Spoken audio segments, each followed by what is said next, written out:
Hey guys, Desolator Magic here, and it looks like even though it's a weekend and even though it's Halloween, we've still got quite a few spoilers for today, and I've heard that quite a few of them are controversial. I know, shocking coming from Wizards of the Coast.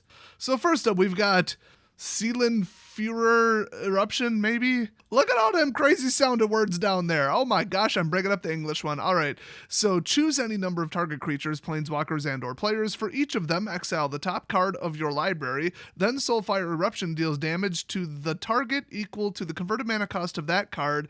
You can play the exiled cards until the end of your next turn. So yeah, that's a bit of a red eruption right there. That is just taking redness and blasting it in every single permanent in player's face. I'll be honest with you, I kind of like it. Be careful not to deck yourself. Although it does say choose any number, not just hit everything in play, so you could keep it kind of civil and tame. So creatures, planeswalkers, players, for each of them, you just pop something off the top of your library. I assume you would just go like either left to right or number them or whatever so that you're not like playing favorites and saying, oh no, I actually targeted this. So just be wary of people trying to pull that off. And then it's just, oh, what's the CMC? Hit it. The problem is about 1 in 3 of the cards in theory would be lands. So there's a 0 right off the bat. So it's unreliable, but it's still funny. I mean, this just looks like an absolute bucket of fun. And then whatever the best cards are that come out of it, you can play them until the end of your next turn. And since you just spent 9 on this, it's probably going to be next turn. I feel like you could set up some kind of crazy degenerate thing where you just about, look at the entire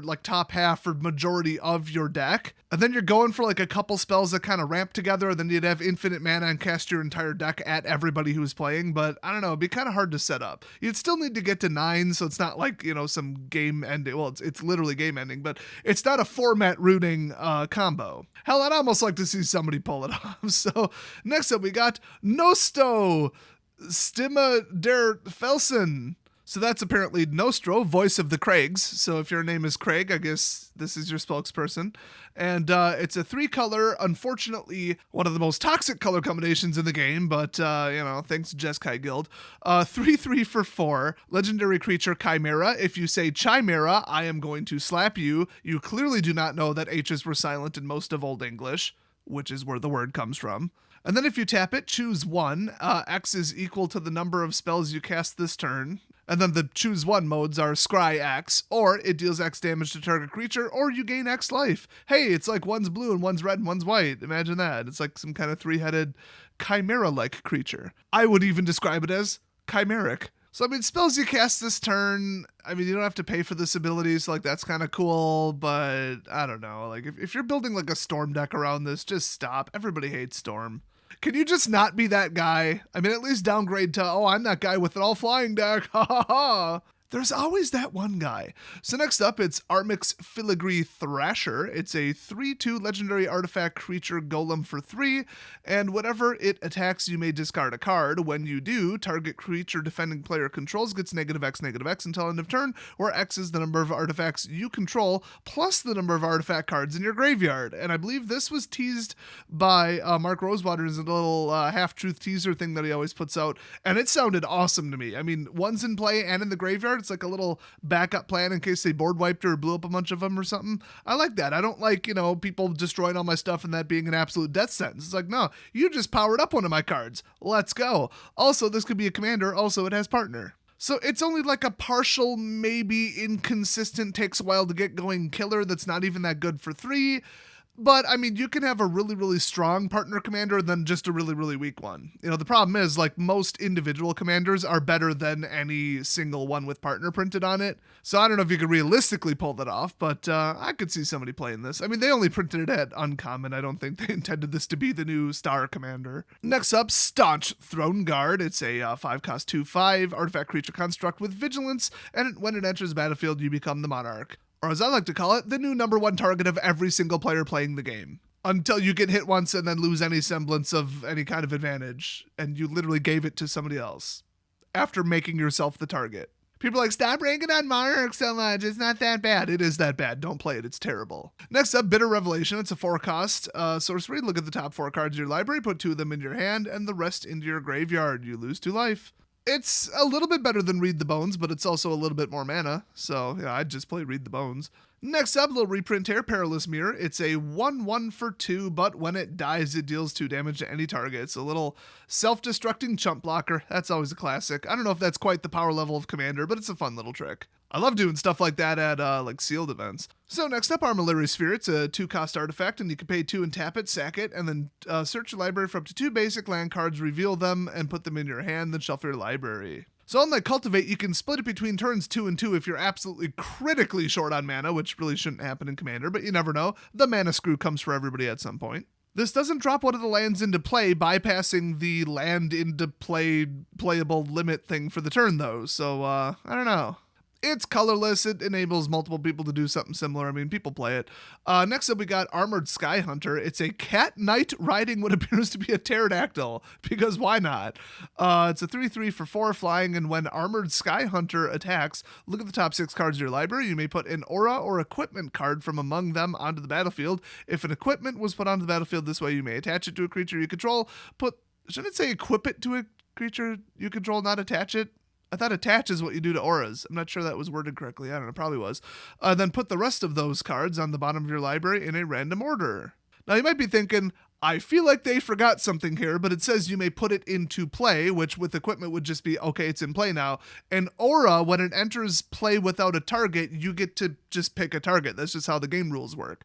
So you would have already attached the aura to an appropriate target if you have one. And then it literally says if it's equipment, then you equip it to a creature, except it says attach. I guess equip is like an action, attach is a state, whatever, who cares. Next up, Arden, Intrepid Archaeologist. So it's a 3-cost 2/2 core scout. At the beginning of combat on your turn, you may attach any number of auras and equipment you control to target permanent or players. So just take everything, move it around, bypass any kind of equip cost, which is just inherently broken. You don't even have to equip it to this 2/2 potato. You can put it on something that's actually good. And then also it has partner, and also it's legendary, so it can be a commander. This is one of the better commanders I've seen. You could really do some damage, especially in like red-white warrior equipment deck. So next up, we've got a very interesting and narrowly usable card. It's Wrong Turn. It's a 3-cost blue instant, and target opponent gains control of target creature. If you're not playing multiplayer, you would have to be out of your damn mind to put this in your deck. However, if you are playing multiplayer, now we got some politicking going on. Now we got some negotiating. Now we got some, hold up a minute, are you sure you want to do that? So you're player 1, so you go to player 2 and say, that creature's pretty powerful. You're building up a bit of a board state. And now it belongs to player 3. The end. No, while this is in play, no, it's like a mystical mind, no, it's just, that's it, period. It's theirs. There's no, when the aura falls off, no, it is their creature. The end. You let the spell resolve, meet your new owner. Not literally, they control it, they don't own it. No, it does say target opponent, so if you're doing like a 2-on-2 team thing, you can't just grab it and, give it to a teammate. No, they wouldn't technically be your opponent. Now, if you have a little unofficial informal alliance, a little gentlemanly, totally not going to stab you in the back 3 seconds later agreement between you, that's a different story. But I just think this is absolutely hilarious. Now, I will say, if you've got a toxic creature, some kind of self-destructing, horrific, when all the charges fall off, you blow their off, yeah, donate it to them. But that's pretty narrow, I gotta say. This is way more fun in multiplayer. Next up, we got Kuwambaj Witches or something like that. It's a 2-cost human wizard, double devotion. That's always nice. 1/3. And if you tap it, it deals 1 damage to any target and 1 damage to any target of an opponent's choice. More negotiating and politicking. It's like, hey, if I hit this person and let you control it, will you hit somebody who isn't me? Or will you use the additional damage to finish this off? And I don't believe there's an official rule against just outright lying, but you're going to pay for it the rest of the game. So kind of a funny card. I mean, it's only 1 damage, but it's still pretty funny. Next up, Blasphemous Act. It's a 9-cost sorcery. Some of you might remember this from Double Masters or Innistrad, but yeah, this spell costs 1 less to cast for each creature on the battlefield, which is always nice. And then it just straight up deals 13 damage to each creature. This is in 5 different commander sets too, because this is such a multiplayer. Oh, look, there's a whole bunch in play. I'm going to cast this for 1. Bye, everyone. And then, from there, you could, give your own creatures indestructible, or you could phase them out, flicker them, delayed flicker. Or you could give this spell lifelink. That would be a disaster. That would be you gaining 200 life. You can make everything in play first lose indestructible. I mean, there's all kinds of things you can do with this. It's a pretty messed up spell, but it's pretty funny.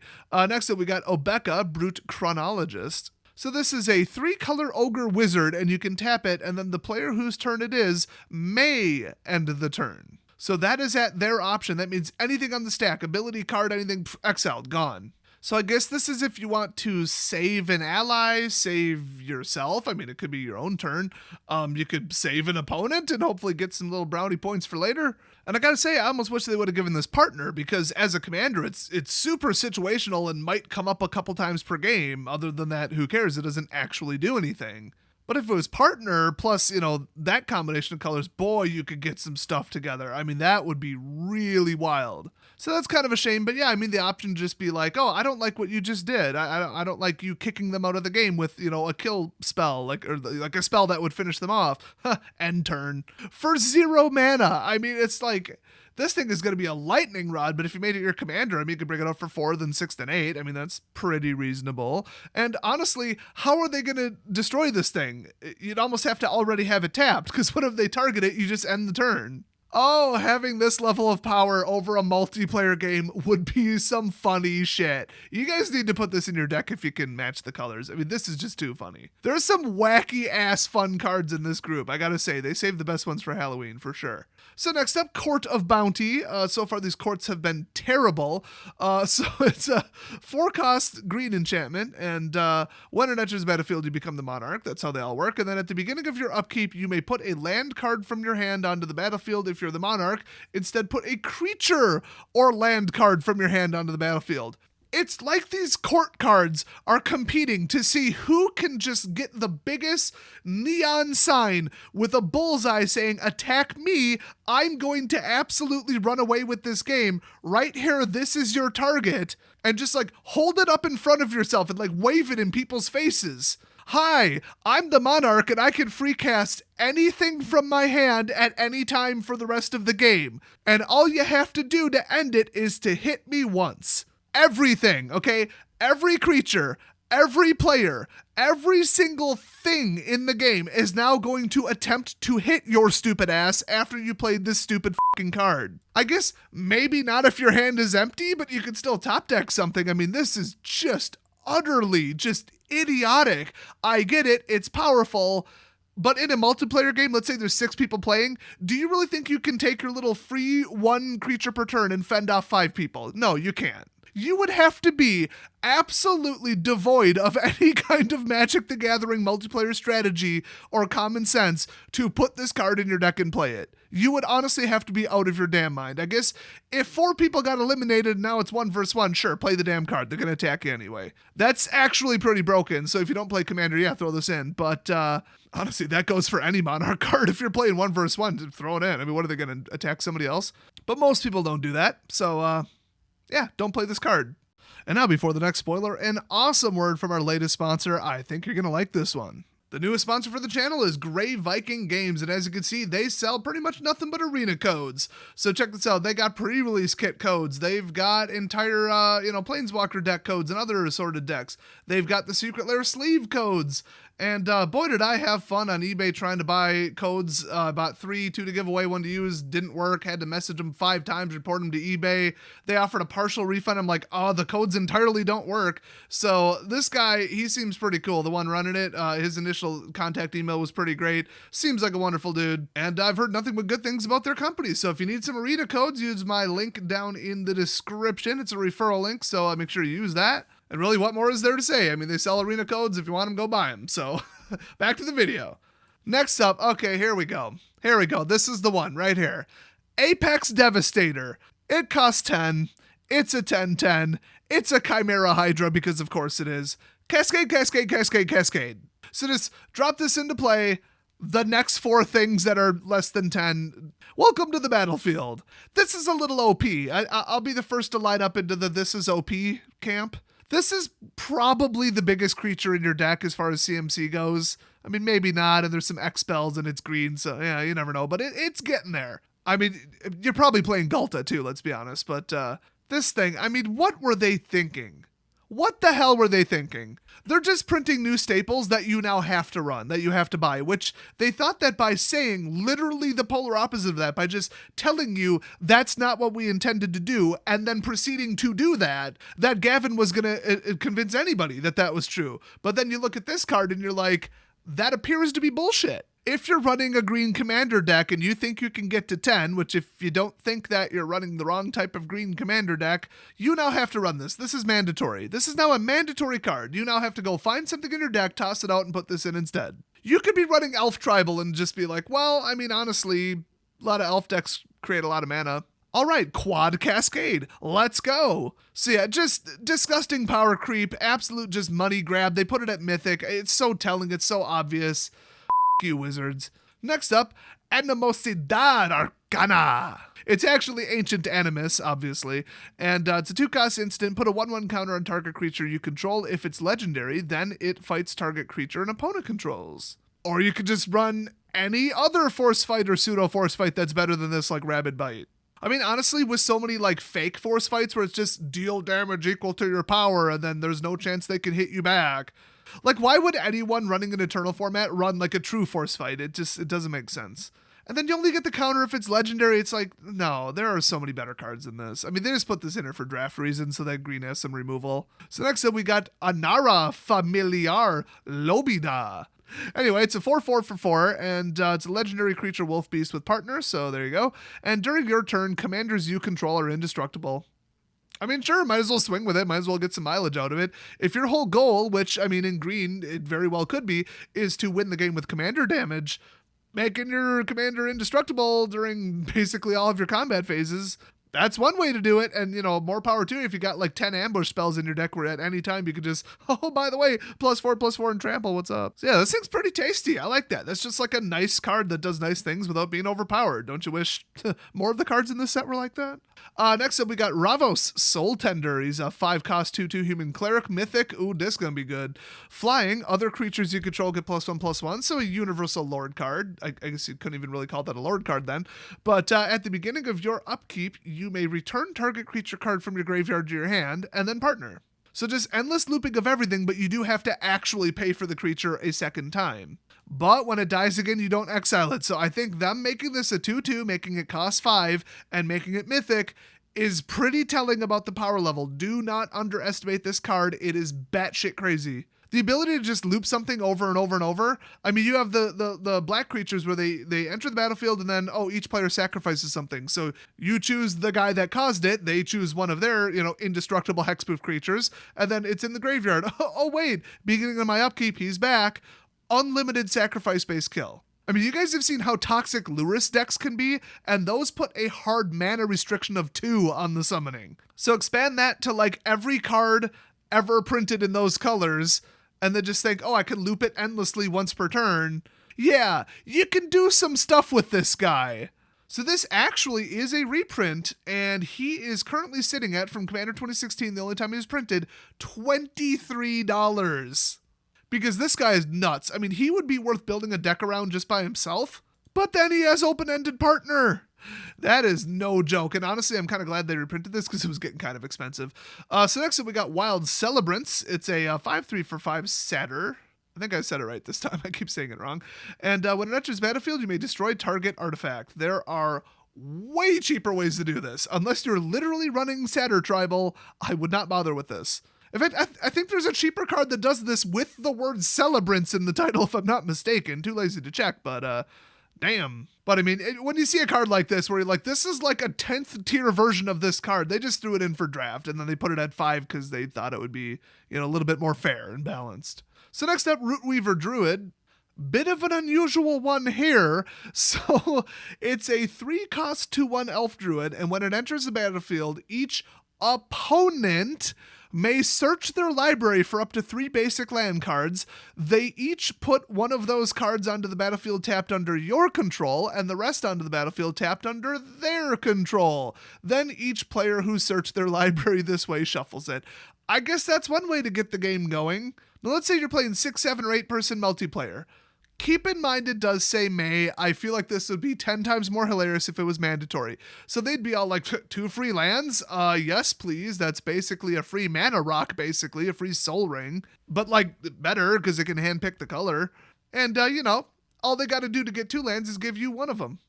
That's it. So you end up with like 7 or 8 lands. I mean, anybody who declines it will be so far behind anybody else. I almost wish that this was one of those like silent voting cards, because those exist. Because then you would get 1 land per player 100% of the time. At least when it's in the open, somebody could just blurt out immediately, can we all just screw them over and everybody declines it? And they'll be like, okay, truce, arms race, okay. But if it's blind voting, I guess you could still technically say that and people could agree to it. But how this works is you go, I think, to the left or like clockwise or something from the person who cast it in turn order, and then they decide in order. So if the very first person says, guys, let's all do this, and then they say, okay, I decline it, it goes to the next person, they're like, ha ha ha, dumbass, and then they like totally lied about it, and then they go get 3 lands and give the person 1, and then the next person's like, well, I can't just let him get 2 lands on me. Next. Yeah, the first person just gets screwed over. And I don't think the last person in order after everybody already said yes is going to be the one to say, oh no, I'll take 1 for the team. I'll be 2 lands behind. Yeah, you just get handed a metric buttload of lands that you're going to use to cast Mr. Quad Cascade and then stomp everybody in the nuts. So honestly, I think this card's a little too powerful to exist. I think it probably went a little far. And strangely enough, I could have sworn that there is a card nearly identical to this. So you guys will have to like fill me in on that, because I know I've heard something like this before. Maybe it was with like life or something, where like they gain 2 and you gain 1, or like they gain 3 and you gain 6 or something, and then they all say yes and then you're at 100 life, or I don't remember. Maybe it's card drawing. I think I've seen that, where they get 1, you get 1, but then if everybody says yes, basically you get like 6 cards. I don't know. I know there's a card like this. I know I've seen this before. But this is honestly a pretty pushed toxic version of it, because, I mean, if you do this on turn, let's be honest, 2 with like an Elvish Mystic in play to, ramp 1, well, then turn 3, you have access to, let's see, 1, 2, 3, and if there's 6 play, okay, so 9 mana on turn 3. That's a little much. So yeah, I could see people reasonably complaining about this, because they have a point. It's a little much. So anyway, next up we got Hanseriksen. He a chunky boy. So Flaming Santa Claus here says, whenever Hanseriksen attacks, reveal the top card of your library. If it's a creature card, put it onto the battlefield tapped an attacking, defending player or a planeswalker they control. Otherwise, put that card into your hand. When you put a creature card onto the battlefield this way, it fights Hanseriksen. I was going to say, you started off kind of broken, but then the whole, if it's big enough to kill him, well then damn. I mean, that's some balancing. I mean, that said, you could just make him your commander and, oh, well, I dropped in a 12/12. Who gives a shit? And they just recast your commander. So it's still pretty OP free casting. If it's a 3/3, cool, just drop it in, no penalty, whatever. Otherwise, you get it in your hand no matter what. I mean, there's that. You might whiff, though, because it's like you're revealing the top card. If it's a creature card, okay, make a decision. If it's not, you put it in your hand anyway. If you decline to put it into play, then you still get to put it in your hand at your option. Or I think it's mandatory at that point. And yeah, I guess if you wanted him to live and just keep overloading your hand and bringing in, little small creatures, then you just keep the card and hopefully natural cast it at some point. So you got options. I still think this is pretty pushed. I mean, there are cards like this that just straight up summon like anything. Some of them are like from your hand. So, I mean, we've seen worse than this. You guys know my opinion on free casting. It's a little much. At least if it's big enough, he's going to pay for it. I guess that Card Kingdom doesn't think he's all that powerful because they're selling him at $2 though. So, yeah, I think the whiff chance really takes him down a notch. I mean, if you're running mostly creatures in like a mostly green deck, and then you've got a couple little spells that do whatever, and then 1/3 of your deck is lands, you are going to whiff like 50% of the time on this, maybe more, as far as like dropping a creature into play. It's still free card draw. Okay, cool, whatever, but he's not that great, but when he goes off, and then he feels too powerful. So just bad card design all around. Just doesn't feel like a good card, like as far as fairness. So lastly, we've got Plague Reaver, which is a 3-cost 6/5. Hello. At the beginning of your end step, sacrifice each other creature you control.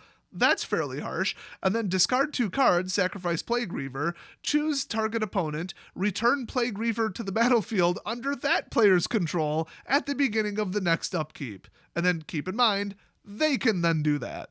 So he just gets passed around and just takes turns wrecking everybody's board state. That is some classic commander shenanigans right there. I do love a good toxic hot potato, and we really don't have enough of that in the commander world, so I'm all for this. This is just hilarious. And if you really piss somebody off, they're just going to keep it.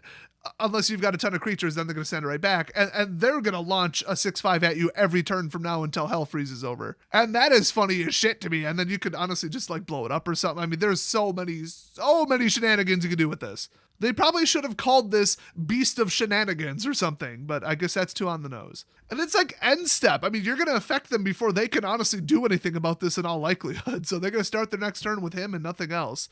This is hilarious. I love this. So anyway, that's all the spoilers for today. Thanks for watching, everybody. I think today's batch was pretty darn awesome. There's a lot of fun cards to look forward to that'll make for some fun, interesting gameplay moves and some really fun, crazy multiplayer games, which is what Commander should be. It's a shame that they threw in, a couple handful of toxic cards so far in the spoiler pool that we've seen, but, well, what else would you come to expect? And they're all greedy pushed cash grabs. Imagine that.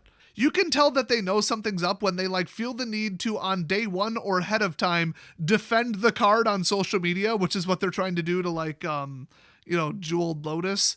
Here's a short essay I totally didn't write ahead of time about why nothing's wrong with this card. And then the whole community's like, one, I'll bid $250, Bob. And also simultaneously, you for printing it. And then Gavin's like, but I had this nice explanation all written out. I thought I'd convince everybody by just lying to them. No, we're all smarter than that. Sorry, Gavin. So anyway, thanks for watching, everybody. I'm going to go down to the dirty-ass Hood gas station on the corner and buy 2 of their dirtiest hot dogs because I like to live on the edge, but skydiving's really expensive. See you next video.